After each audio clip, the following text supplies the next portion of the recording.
Entonces, cuando no ocurre eso, entonces, ¿qué pasa? Que tenemos gente frustrada, tenemos gente amargada, tenemos peleas en los matrimonios. ¿Por qué? Porque seguimos la corriente o la filosofía del mundo. La filosofía del mundo es netamente orgullosa, es netamente egolátrica. Pero note usted, hay una pregunta que me hacía: ¿será que hay algo mejor que lo que el mundo nos ofrece? ¿Será que hay alguna manera mejor? Y fíjese que todo esto es usted mismo, usted mismo, usted mismo. Lo que está alimentando es el yo. Pero escuche muy atentamente a esto. En el modelo de Jesús, ponga atención a esto, en el modelo de Jesús no existen filosofías. No hay nada no hay nada que haga que se vuelva tu corazón a ti mismo. Escuche, ¿por qué? Porque tú no te perteneces a ti mismo, tú le perteneces a Él. Él te hizo, y no solamente te hizo, sino que te adoptó y murió por ti en la cruz del Calvario. Es impresionante. Ese es un camino mejor. Escuche, el camino que dice Jesús es contrario a la filosofía. Lo que Jesús está diciendo es contrario. Dice, conviértete en un siervo para los demás.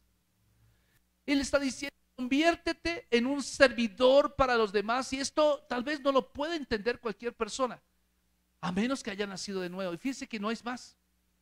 La filosofía está deliberando acerca del origen de Dios. La filosofía está deliberando acerca del origen del hombre. Ellos todavía están pensando, ¿qué fue primero, el huevo o la gallina? ¿La gallina o el huevo? Si fue el huevo, entonces ¿quién lo puso? Y si fue la gallina, entonces ¿de dónde nació la gallina?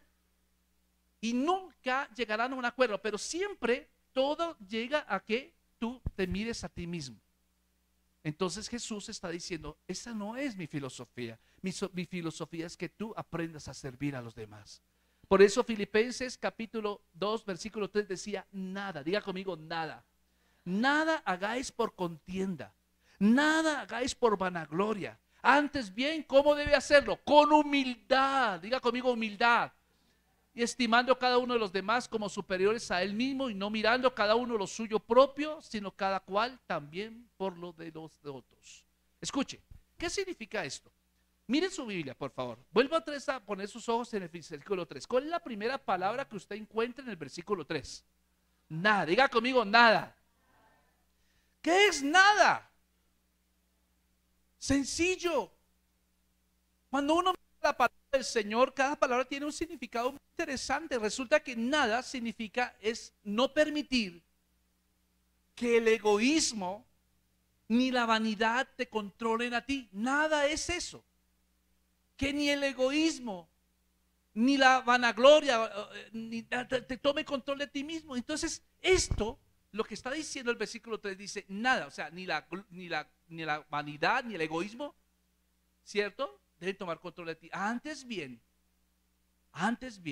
debes actuar con humildad. Aleluya. Humildad. ¿Usted se ha escuchado ese término humildad? Yo lo he escuchado en muchas ocasiones y he visto personas que dicen, yo soy humilde, ¿verdad? ¿Y cómo sé que tú eres humilde?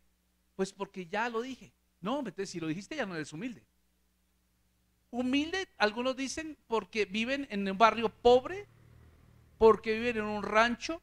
Humilde porque se visten mal. Yo te voy a decir una cosa, eso no es sinónimo de humildad, eso es sinónimo de dejadez o de falta de recursos, ¿sí? Pero humildad, una palabra, escuche bien esto, porque ahí dice el versículo 3 que debemos actuar ¿con qué? Con humildad. El versículo 3 dice que humildad no es pensar menos de uno mismo.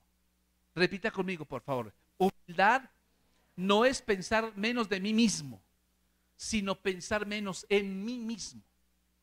¿Entendió lo que le dije?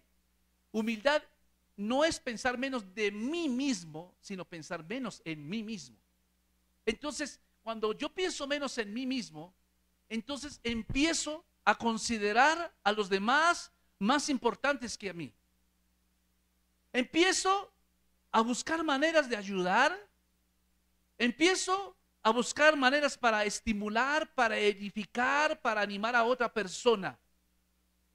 Y esto es lo que requiere una actitud que prefiere dar que recibir. Humildad significa dar. Diga conmigo, humildad significa dar. Eso es humilde. Humilde no es tener un concepto precario de mí mismo. Humildad significa que yo estoy dispuesto a ayudarte a ti porque tú me necesitas. Como ahorita vi que una muchacha con silla de ruedas estaba pasando por encima de estos topes y no podía pasar y no podía pasar. Y yo estaba diciendo, Señor, ¿qué pasa? Y entonces Fernando, el Espíritu Santo vino y salió corriendo como 100 metros planos y le ayudó a pasar la silla de ruedas. Eso es humildad. Es cuando yo veo a una persona que está pasando una necesidad y dice, venga, venga, yo le ayudo, yo le ayudo. No se preocupe, vamos a orar juntos. No se preocupe, vamos a hacer esto, vamos a hacer aquello. Eso es humildad. Es pensar menos en mí mismo y para pensar más en otro. Aló. Por eso la palabra del Señor dice que nada hagáis por contienda o por vanagloria, antes bien con humildad.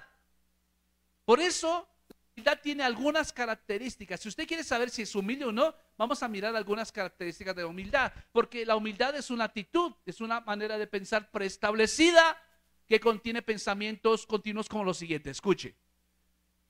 Si usted dice esto, yo me preocupo por los que me rodean, ese es síntoma de humildad. Si usted dice, ¿por qué siempre quiero ser el primero? Voy a ayudar a que alguien gane. Esa es una persona que ya tiene humildad, ¿cierto? ¿Qué más podemos decir de humildad? Póngale cuidado cuando usted dice, hoy voy a renunciar a mis tendencias competitivas y dedicaré esa energía a animar por lo menos a una persona. Cuando usted dice, voluntariamente renuncio a mi manera de ser.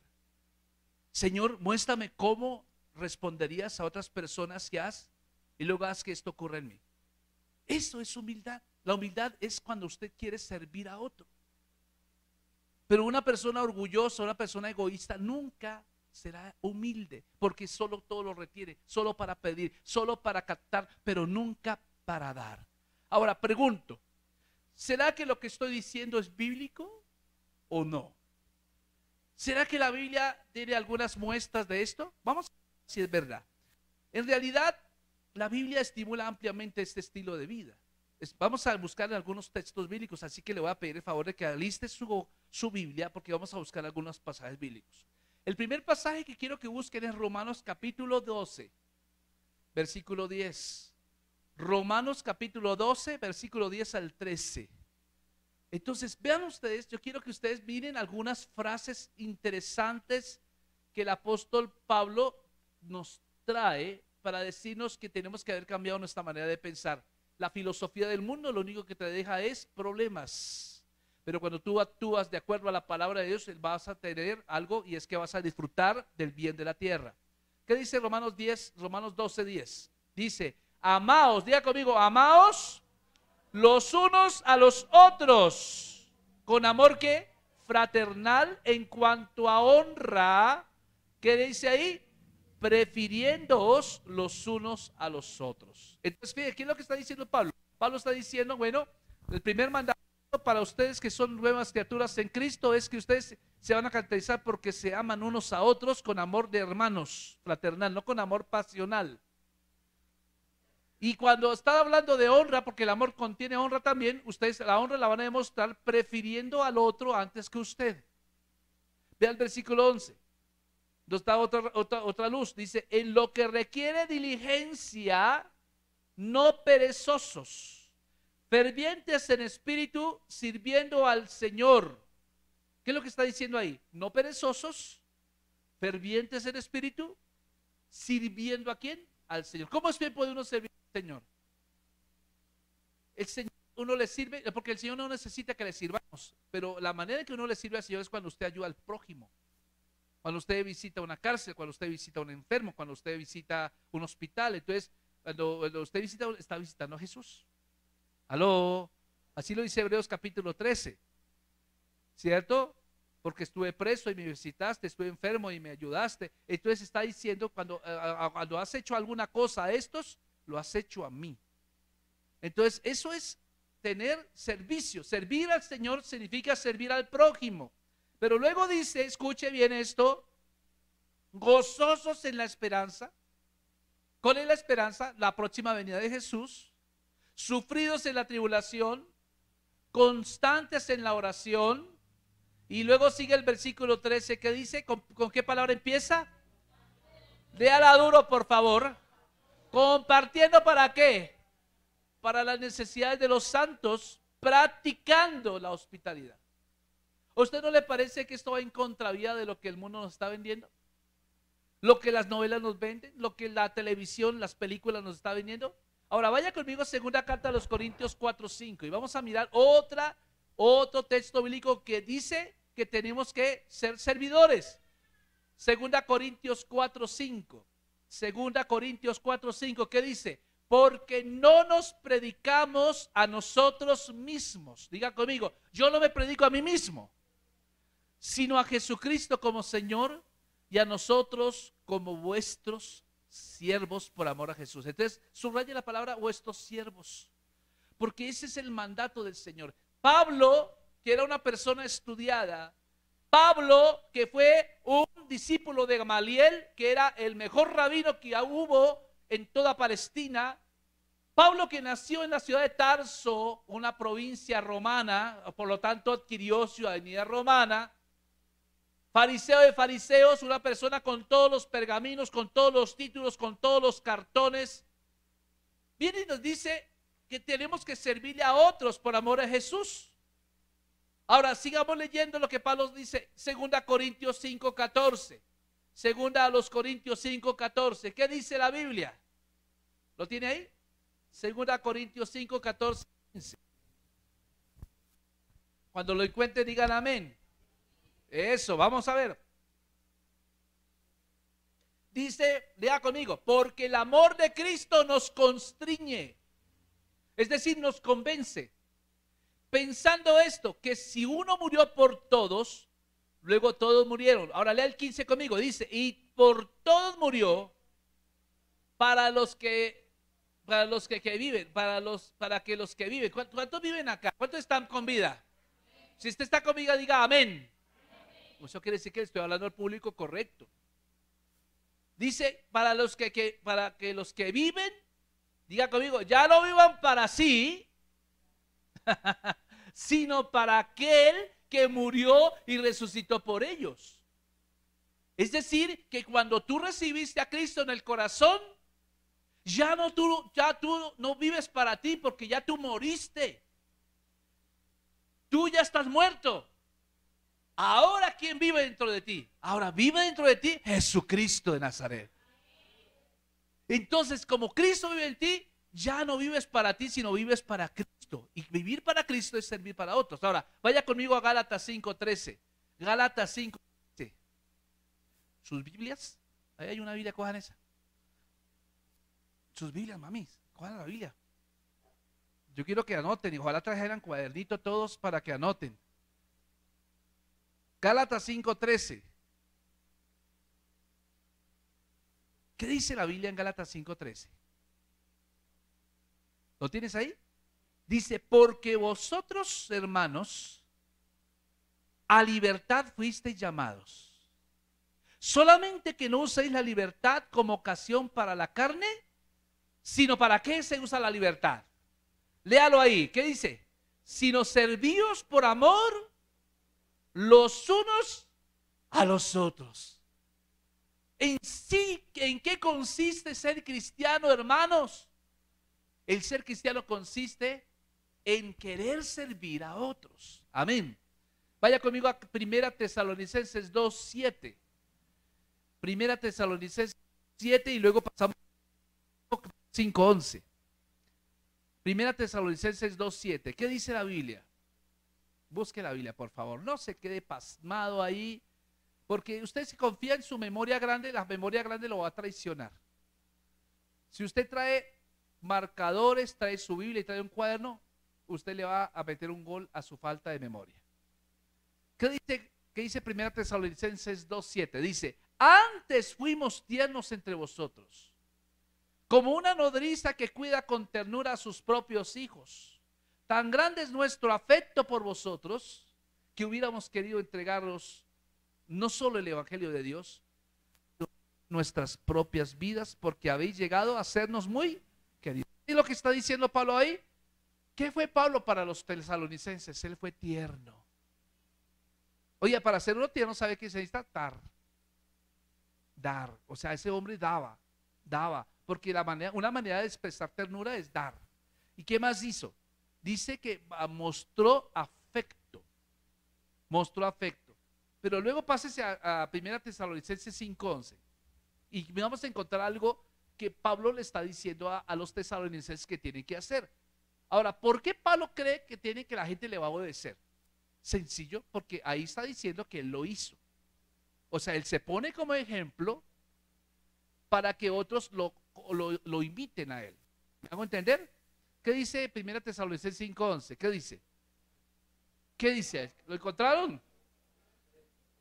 ¿Qué dice ahí? Por lo cual, diga conmigo, por lo cual, animaos unos a otros y edificaos unos a otros, así como lo hacéis. ¿Cuántos se animan? ¿Cuántos les gusta que les den una palabra de ánimo?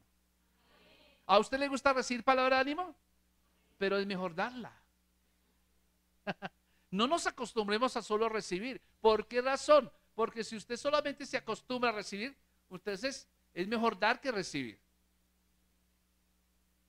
Sí, porque es que la gente está triste, cabizbaja, ya llevada. Dios mío, ¿quién me daría una palabra de ánimo? Nadie me comprende, nadie me quiere.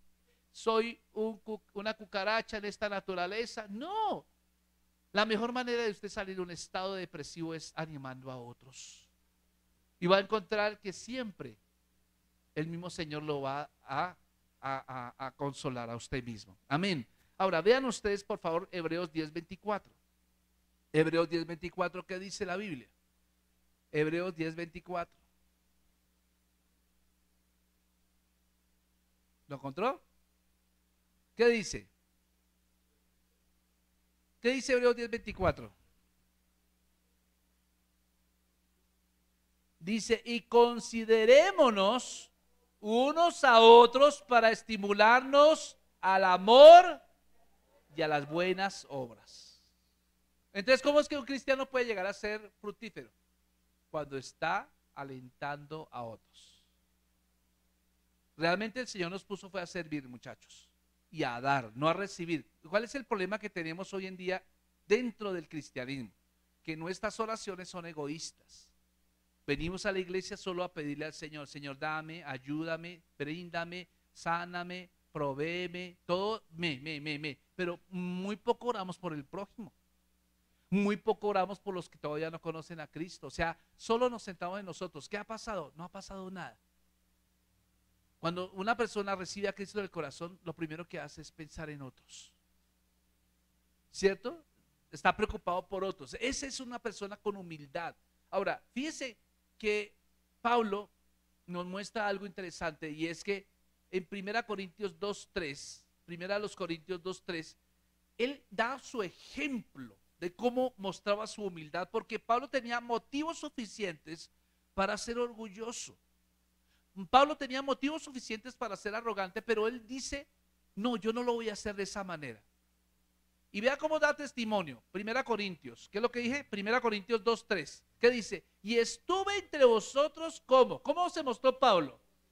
Con debilidad.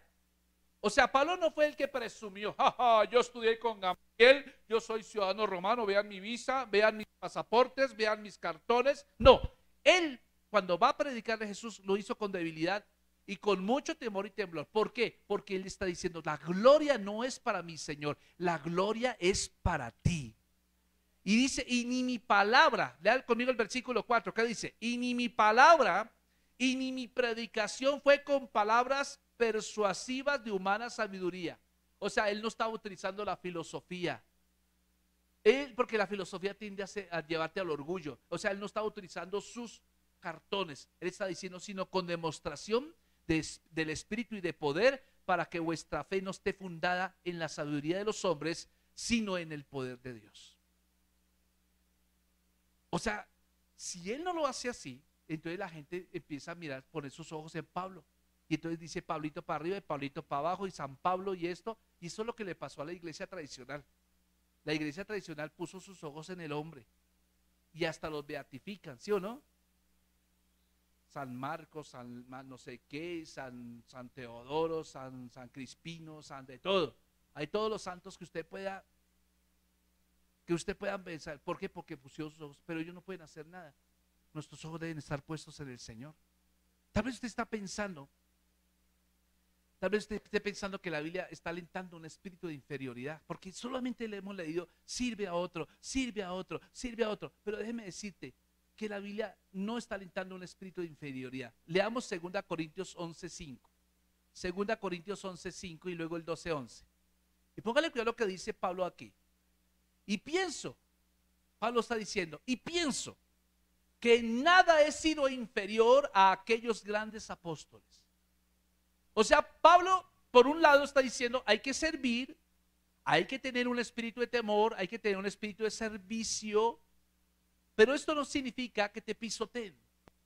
Esto no significa que la gente venga y abuse de ti, que trapee el piso contigo. No, Pablo está diciendo acá en 2 Corintios 11:5 dice, y pienso que nada he sido inferior a aquellos grandes ¿qué? Apóstoles. Vea el versículo 11 que dice, me he hecho un necio al gloriarme.